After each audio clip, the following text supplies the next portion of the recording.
今次邀請你做 Still Life 呢個展覽啦，咁你第一樣諗到嘅嘢或者係個場景會係啲咩咧？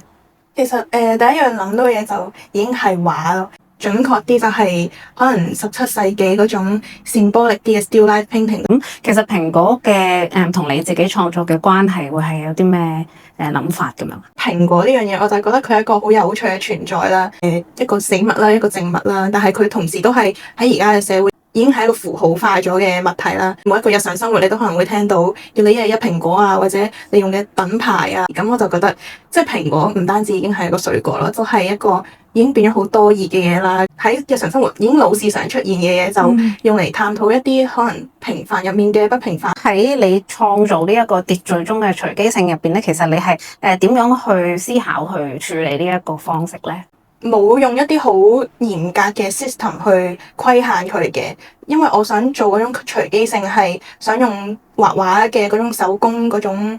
直覺性，永遠都係用嗰3隻積畫同一個蘋果符號啦。咁我就用呢一個符號俾佢哋喺呢個立方體入面拉扯變形，就會有呢一個秩序中嘅隨機性出現咗。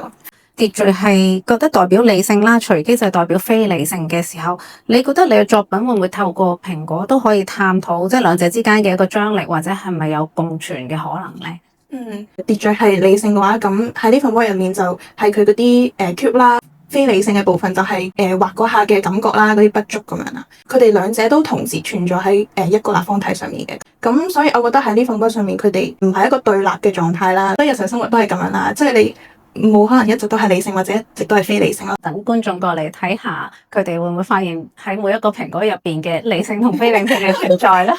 ？OK。